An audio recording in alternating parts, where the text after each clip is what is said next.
Hello friends, and welcome to the Hanged Man in the Moon. I have something special for us, and you probably noticed from the thumbnail for this video that I have a spread prepared to share with you. And this spread was conceived in a very interesting way. Now, I hope you all know that our beloved Rachel Pollack, one of the goddesses of modern tarot, if you ask me, she created a deck. Actually, she created and then recreated a deck. It was originally called the Shining Woman Tarot and is now called the Shining Tribe Tarot. The cards are basically the same. I think the book was primarily what was recreated, was rewritten.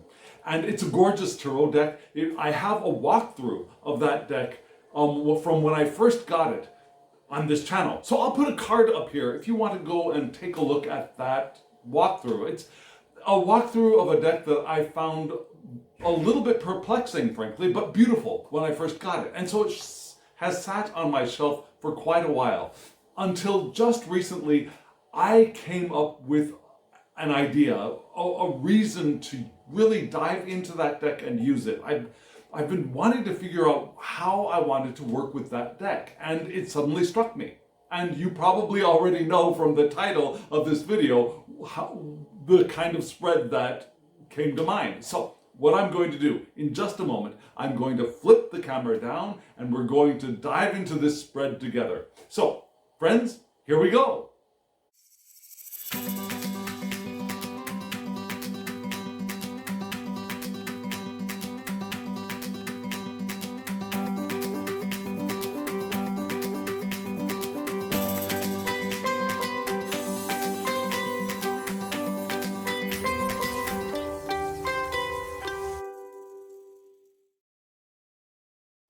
Friends, let me give you a little background before we dive into the spread.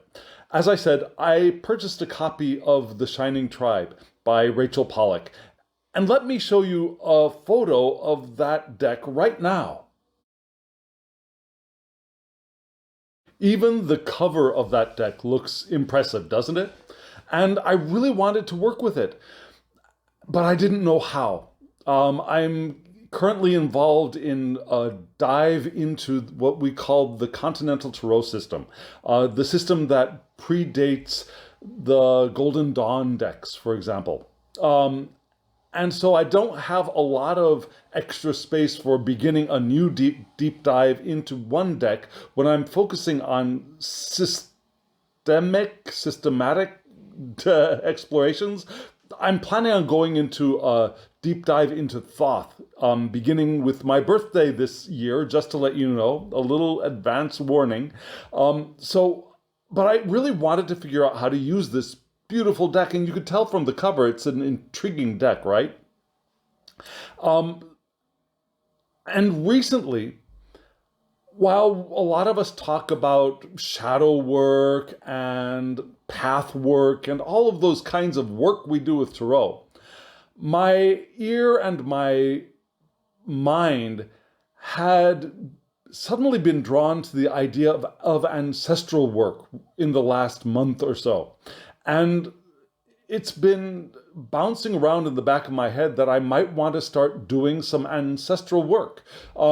Work of healing ancestral trauma, ancestral pain, ancestral desires that were unfulfilled desires, my relationship with the ancestor, what I can learn from ancestor, all of that. I'm very fortunate. I have had the blessing of a mother and a grandmother who were interested in ancestry, in family tree. So I've got a bunch of stories from my mom's time, my grandmother's time, my great-grandparents' time, my great-great-grandparents' time, particularly on my mother's side. On my father's side, not so much. I'm pretty much a mutt when it comes to European ancestry. I've got everything from the Baltics to Italy to England.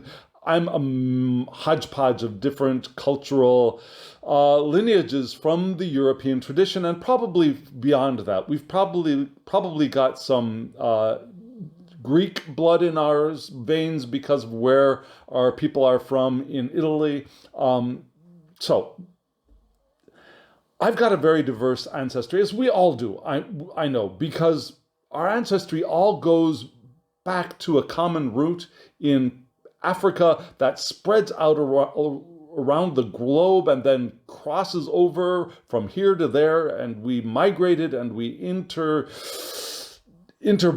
and all of that stuff. We mingled with Neanderthal. We all have very diverse and complex and intriguing ancestry. Even people in Korea who, at least for the time that I've been here, are adamant that they are monogenetic. We know that that is not true, especially when we look at the very, very deep past of our ancestry, right? Going back to prehistoric times. So we have a long lineage of human and pre-human ancestry to draw on, right? And so I'm intrigued by what do my ancestors want to say to me? What do they think about when they conceive of me? What is our relationship? And I think tarot is an excellent tool for communicating with our ancestors. And so I have bounced between ancestral communion and ancestral communication for the title of this spread, and I've landed on ancestral communion because it's not just talking. I think it's a bringing together of spirit, of heart, of memory, and both past and future memory.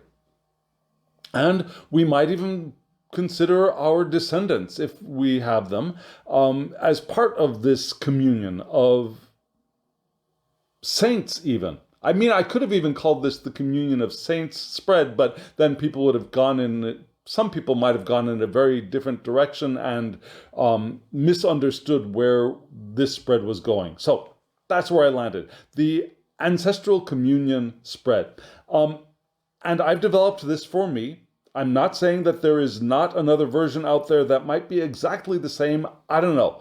What I did was I sat with my deck and I plotted out what kind of a spread I wanted to use. And let me show you the spread right now.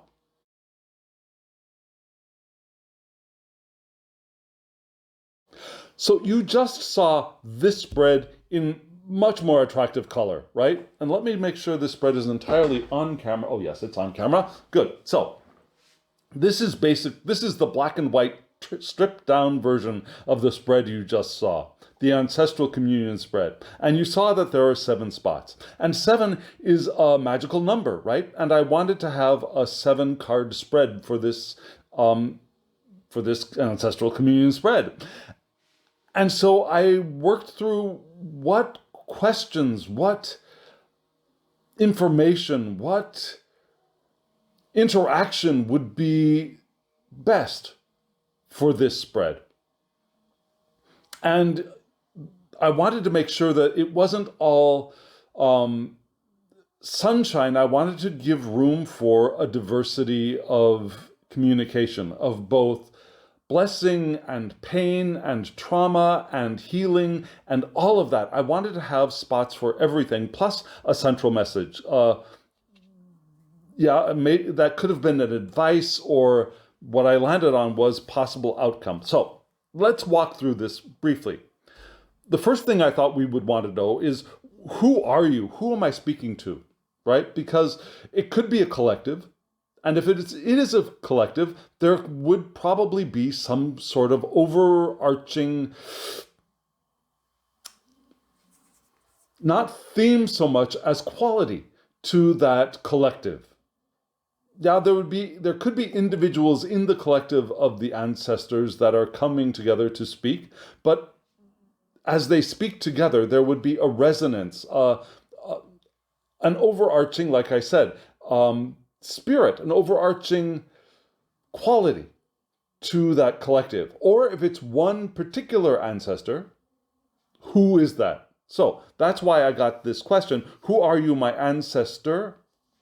And that ancestor I'm going to use as an uncountable noun. Ancestor being either a single individual or a collective. Does that make sense?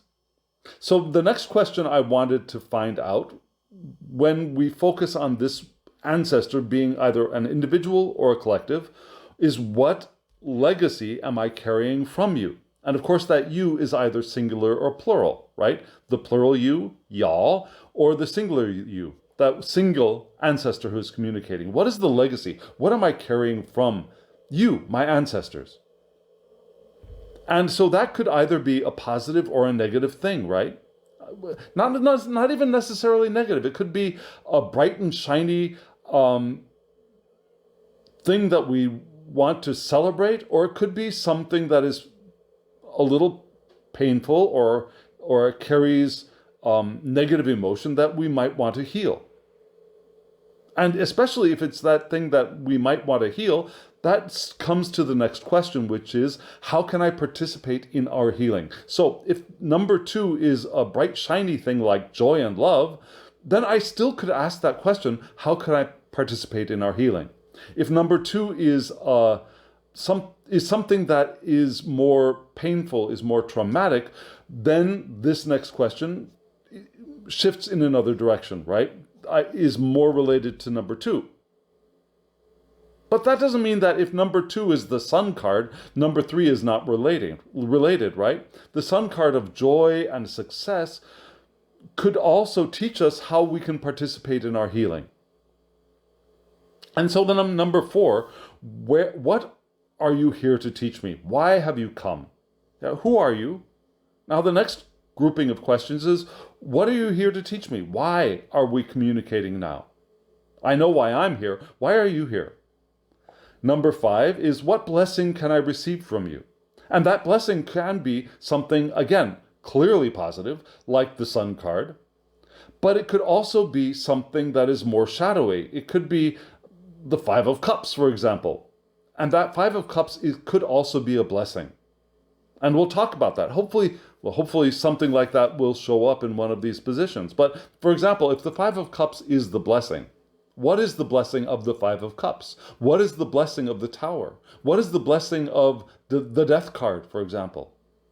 There are blessings in those cards that many of us see as very dark, shadowy, and some of us are even a little bit intimidated by. There is a blessing there. So then number 6, we know who we are. We know why we are here. Now, how can we best work together? Is the next question. And then number 7, what is the possible outcome of our interaction? If we do interact, what is the possible result? What are we aiming for, right?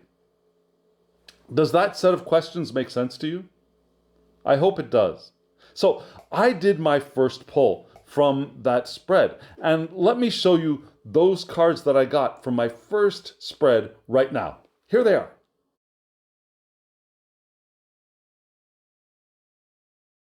This is my black and white copy of what you just saw.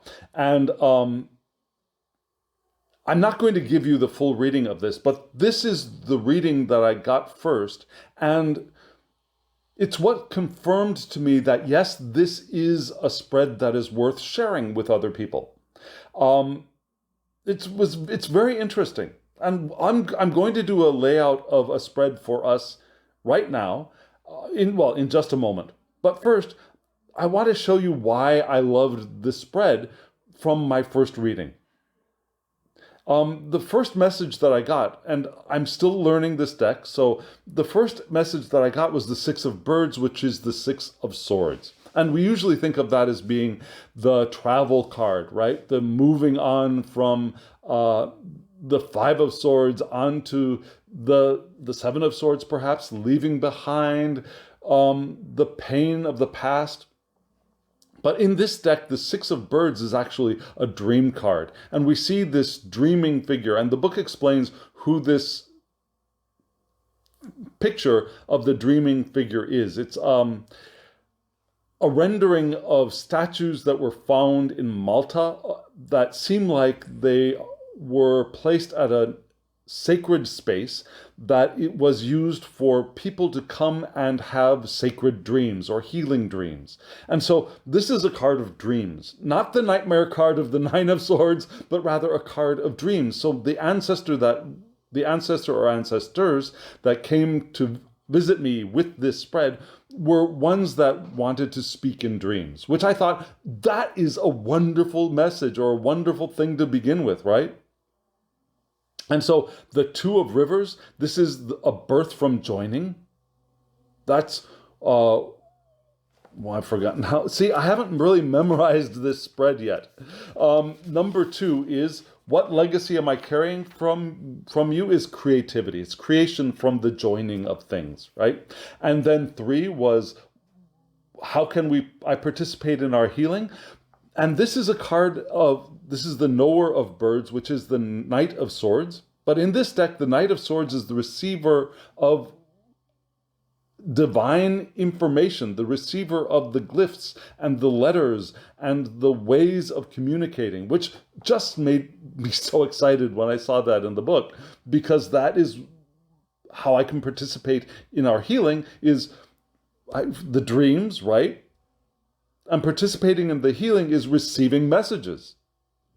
And so then in number 4, what are you here to teach me? That's basically a chariot card, but you notice that the chariot has their hands raised in both blessing and receiving from the divine power, which got me really excited as well. And then in area 5, in place 5, what blessings can I receive from you? I can receive the Knower of Rivers, which is the Knight of Cups. And in this deck, the Knight of Cups is the most powerful knight. And you can see this figure here repeated up there. These are the shining ones, the shining tribe. And so what blessing can I receive? I can receive the power of the shining tribe coming out of a cave. And then here, how can we best work together? This is the,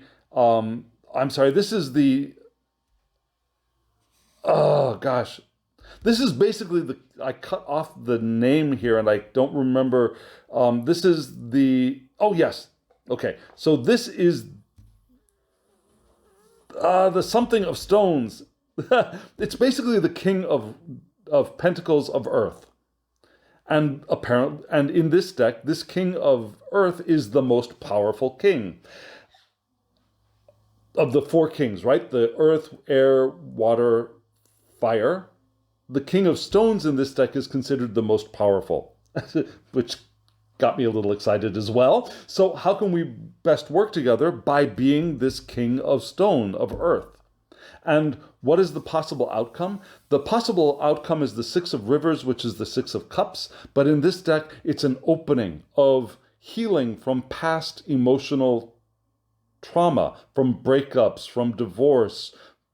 It's like a chicken coming out of the egg, where there's that vulnerability, that delicate, fragile vulnerability is indicated in the 6 of Rivers, of emerging from past trauma, that sensitive vulnerability of coming back into one's own. Which is perfect because that's something that I have been going through over the last few months, by the way. So, this really got me excited and made me very certain that I wanted to share this spread with you. So here we go. That's what I'm going to do. So I'm taking this away, and the deck that I decided to use for us today is the R Black Tarot. And I'm afraid that it's only printed in very limited runs by Rich Black. This, I believe, is the second printing that I have here. And I don't know if you can tell. Can you tell that this deck is very well used and worn? The edges are starting to chip a little bit, but that's fine because this deck was produced in the most eco-friendly way that Richard Black could do it, created and printed in the area where he lives in Northern California, and the dyes are natural dyes, natural inks, I should say, but it's a beautifully done deck, and it's small. And you'll see, hopefully, why I love this deck so much. Now, if you want, so I haven't talked about links and that kind of stuff. I did mention I had a card at the top that will show you the walkthrough of the Shining Tribe Tarot. I will also put in the description box below a link to Richard Black's page or information so that you might be able to get updates if he ever decides to do another run of the R Black. Now they're pricey. They are pricey for such a small deck, and some people get very irritated by the cost of the deck in relationship to the size and what feels like very cheap paper.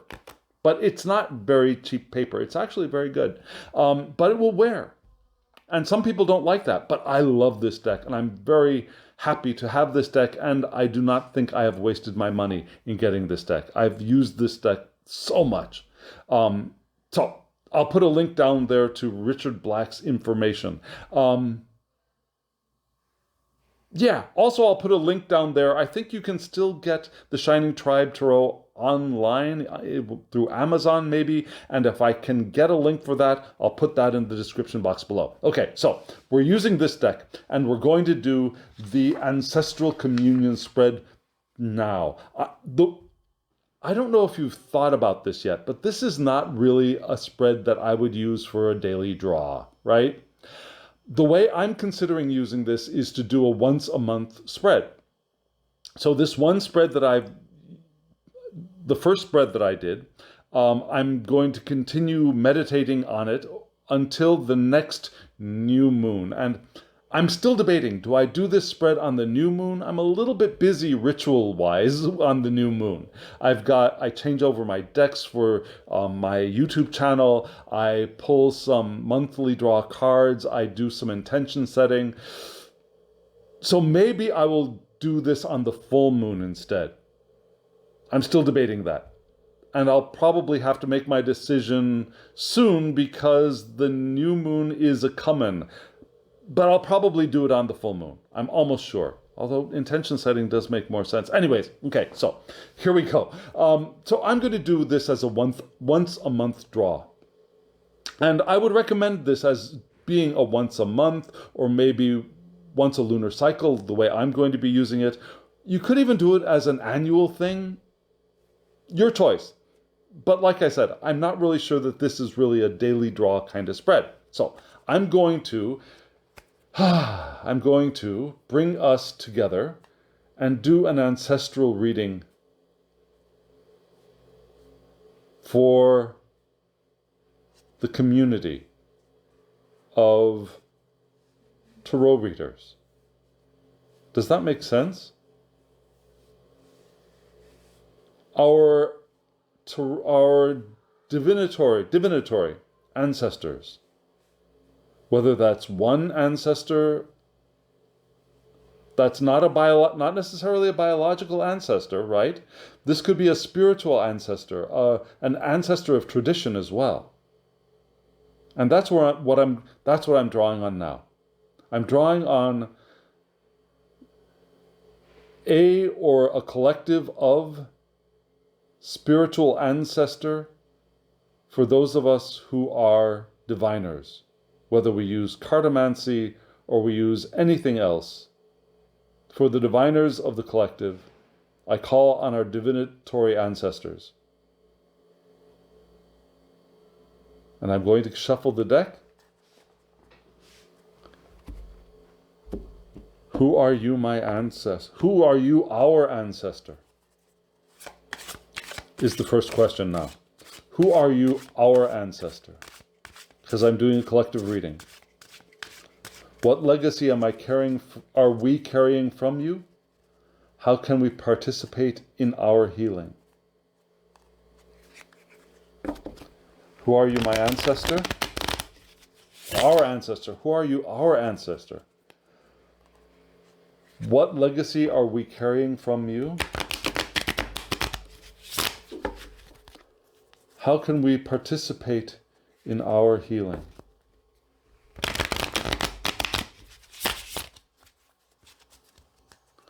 What are you here to teach us? What blessing can we receive from you? And how can we best work together?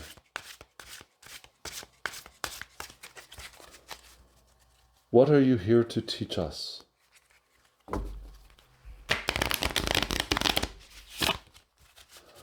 What blessing can we receive from you?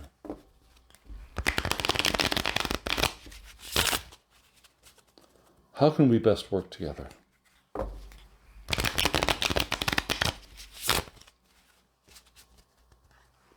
And what is the possible outcome of our interaction? What is the possible outcome of our interaction? So again, who are you, my ancestor? Our ancestor. Who are you, our ancestor? What legacy are we carrying from you? How can we participate in our healing? What are you here to teach us? What blessing can we receive from you? How can we best work together? And what is the possible outcome of our interaction? Who are you, our ancestor? What legacy are we carrying from you? How can we participate in our healing? What are you here to teach us? What blessing can we receive from you? How can we best work together? What is the possible outcome of our interaction? Here we go. So I'm starting off with 1. Who are you, our ancestor? Oh, haha. Okay, I'm sorry. That's exciting. For many reasons. What legacy are we carrying from you? 6 of Wands. How can we participate in our healing? Justice. What are you here to teach us? Father of Swords.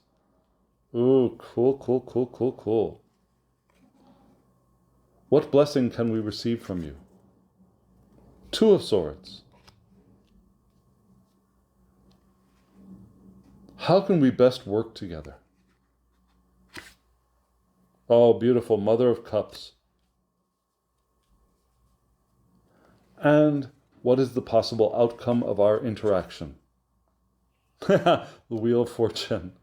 Okay, that seems perfect. That seems absolutely perfect. Let me see if this is all on camera. Basically, trying to make sure it's all on camera, I knocked the spread to the ground. Okay, so just looking to the camera, trying to get a sense that this is as straight as I can possibly make it, not being a straight man. Did I say something? Okay, so here we go. There we go. Okay, so friends, this is the spread. And what a perfect card for who is our ancestor? Yeah, the Magician. Mercury, you see a huge Mercury in the background. I was just talking to, I was text messaging Christine Payne Towler today. One of my living ancestors for tarot and divination, about Mercury. Well, she mentioned Mercury to me. How Mercury is the scribe of the gods, how Mercury is the communal ancestor of all diviners, of all divination. So what a perfect card to appear for a communal ancestor reading who are Mercury, right? And Mercury, who has all 4 elements, we got it all there, but you also notice that this magician is working with what? Is working with cards. I'm sorry, I couldn't have planned this better, right? Don't you agree? So, who is our ancestor? Our ancestor is the primordial divinator, communicator of the gods, scribe of the gods, messenger of the gods, as the magician, with cards. Fabulous. So what legacy am I carrying from you? Are we carrying from you? We're carrying the Six of Wands. And this is a very different deck. You can see, isn't this just beautiful? Oh, before we go into the Six of Wands, let's just double check.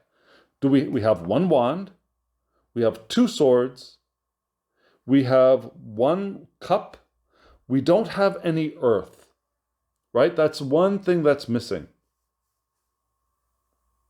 I mean, we do have earth indicated in the magician card here, right? We've got three major arcana, which indicates to me that this is a profound spread reading. We've got we've got the solidity of the four directions, winds, elements here in the Wheel of Fortune card. But there's no explicit Pentacles card here, which is interesting and to be noted. There's a lot of air, and most of us think of the Magician as an air card, right? So this triangle here is very, how shall we say, airy. But we have, just notice this moon. Which is, okay, never mind. So we also have air in the Justice here being associated with Libra. I don't always associate Justice with Libra, but here in this card, definitely Libra, which is an air sign as well. Right? So there's a lot of air here, a little bit of water and a little bit of fire. But that kind of makes sense, right? Because we're asking for communication, and air is the suit of communication. I mean, yes, air is the element of communication, right? Mind also as well, and vision. So, Six of Wands. Now, in this deck, we have the right of the Maori, I believe, of tattooing the victor, of tattooing the face of a victor. So we still have that idea of victory, of the champion, of the, instead of being a victory march with a laurel wreath and a procession of horses and stuff like that, our legacy that we're carrying is the victory of our tribe, right? Now, speaking of tribe, you may be wondering, and I haven't answered this, why aren't I using the Ancestral tribe deck for this reading, for this video? There are two reasons. Count them two. One is I still have my cards pulled out in my sacred space from this spread.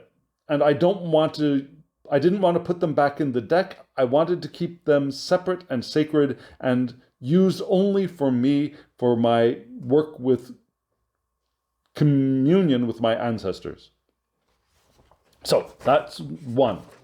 The second reason is that I'm not fluent enough in that deck to pull cards out and read them with the depth of knowledge that I want to be able to do for this video. So I wanted to pull a deck that I'm much more familiar with. And so here we have the R Black. And again, we have the tattoo. So the legacy we're carrying is,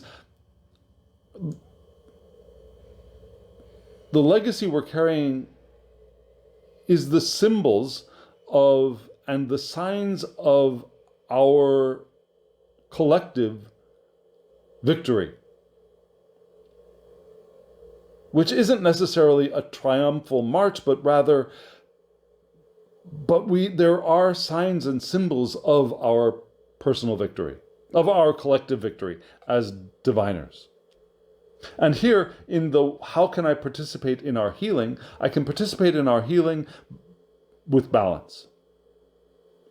With both, now if we want to think of this as a tree of life, with both the path of severity and the path of mercy, which this kind of looks that way to me, right? We have the pillar of severity here on the left and the pillar of mercy on the right, and the balance of the central pillar of the central way, the balanced way. and balancing both the severity of the mother and the mercy of the father, which is how I see the two pillars on the tree of life. And if you've seen my tree of life spread, you'll know why I say that, hopefully. We also do it by being our most Libran self, by communicating with others, by communicating for the benefit of others, by keeping peace, by creating peace and beauty. Because Libra is the domicile of Venus, right? Which is also that bonding, the communication, the shared love, agape. So balance and agape and beauty and the central path is how we heal our collective trauma, our collective pain as diviners. So, what are you here to teach me? Us. What are you here to teach us, our ancestor? And our divinatory ancestor, this one here, is here to teach us Father of Swords, clear vision, being able to see far into the future without any obstruction of clouds. Like this person sitting on the dock can see far off into the distance. Now, the farther you go, there is some interference of clouds, certainly, but we can see the moon clearly. And we can also see the reflection of the moon in the water, making me think of this moon on the back of the woman in the Two of Swords. But yeah,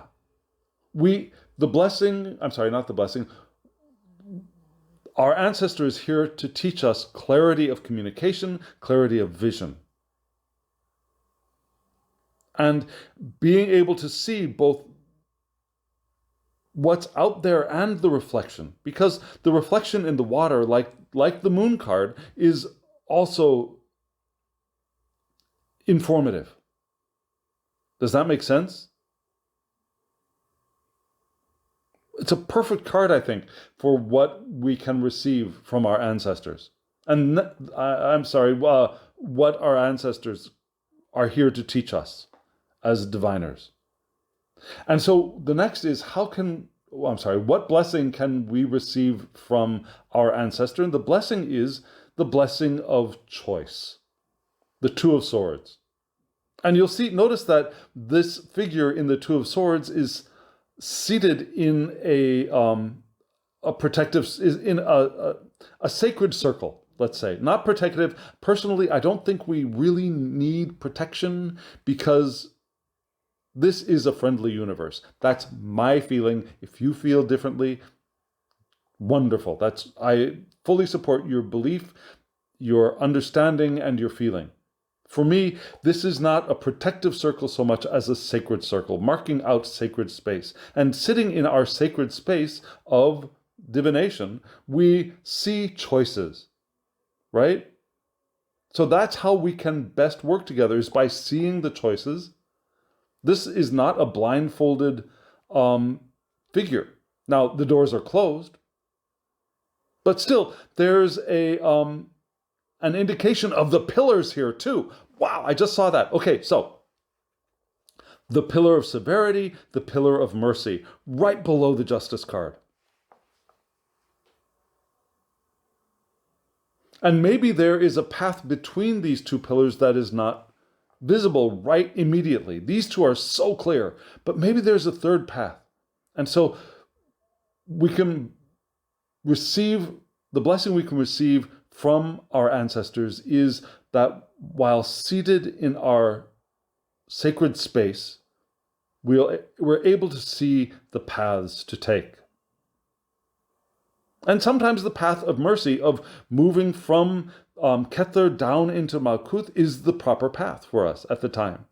Perhaps the proper path is the path of mercy, where we are seated in Malkuth and we open ourselves to the outpouring of mercy, of love, of divine love from above, the upward moving, the dry path. This is the the wet path coming down of the zodiac. This is also the dry path, returning to the above. And maybe there's a third way, right? That is the blessing that we can receive. Not the ways, but the way to see the ways.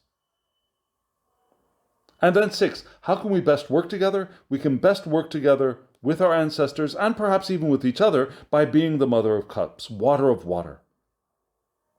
By being the one who nurtures and feeds and receiving. See, we're both the baby and the mother, right? From our ancestors, we receive the divine milk. But we can also embody the Mother of Cups, whatever body we are in, whether we are in a male presenting body, a female presenting body, a trans body, an intersex body, whatever. We're all mothers, we're all fathers, we're all neithers, right? We're all both and all. And so, how can we best work together? By embodying, whether we're male, female, all of that, the Mother of Cups. The nurturer who is nurtured. With a radiant sun of divine image as a halo. And that halo is echoed here in the what is the possible outcome of our interaction? What is possible is the cycle of life. What is possible is the changing of fortunes. Now, some people read the Wheel of Fortune as if you're up, you're going down, if you're down, you're going up. But there's always the potential for opening farther to this. 2 things that are trying to come out of my mouth at the same time. One is, we can open further to the powerful current of intention, which will carry us in the direction of what we want. And while that path is wavy, we experience highs and lows on that path. It's still an evolutionary path if we allow ourselves to open. And so it's still a path of rise. Though that rise, again, it's a rise if we plotted it from here to here, right? A rise from the single cell that was born on the planet Earth to where we are now. That's a rise, but nothing is a straight line in nature, right? The rise looks like this, but as individual humans, we experience, we're high now, oh, we're low now, oh, we're high now, oh, we're low now, but it's all an inclining path. So the Wheel of Fortune rolls up towards expansion, towards evolution. Though we feel it in cycles, right? That's one thing that was trying to come out of my mouth. And that's what is the one possible outcome of our interaction, is opening to those cycles, trusting that we are evolving. The next one that came to my mind is that there's also the center point. Remember, we were saying the pillar of severity and the pillar of mercy, and there's the central pillar, right? There's also the center of the wheel, which feels still. But there is, of course, no stillness in the universe. Everything is constantly in motion and expanding, but it feels like a still point.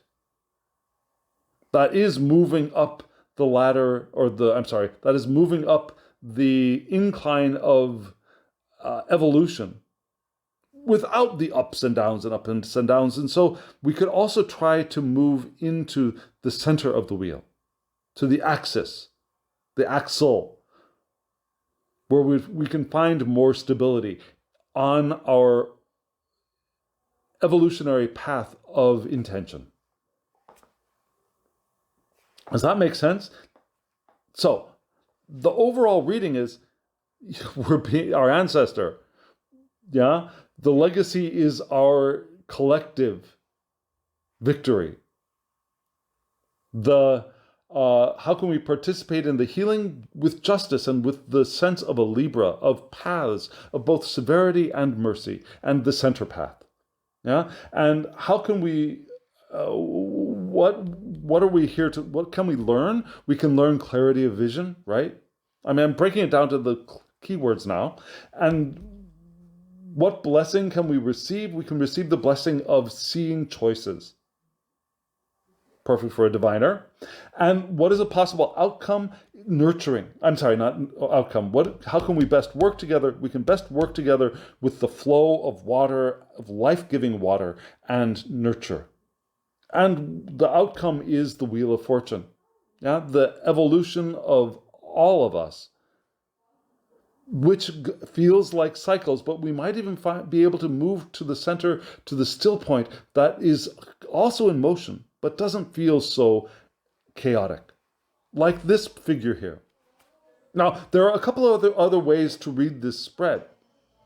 And we can look at interactions, right? I looked at this pairing here, briefly, of the swords, reflecting that the pillar of severity and the pillar of mercy here.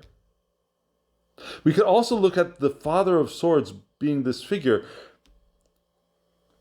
having received the accolades of success and victory, going out on their own to see the path forward.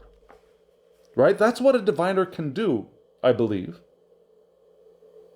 And there's also the idea of our choices can give us our success.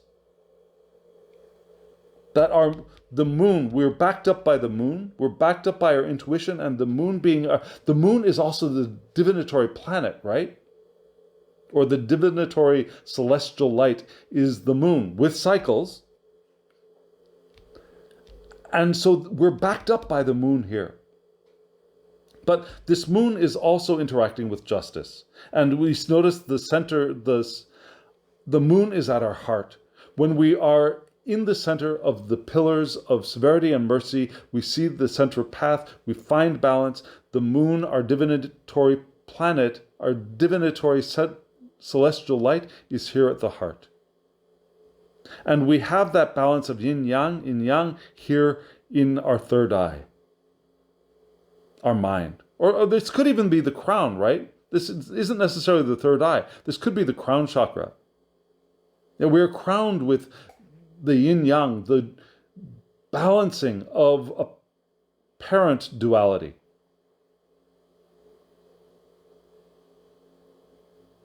And that's what it means to be, that's what we can receive and learn from our collective divinatory ancestor from perhaps Mercury.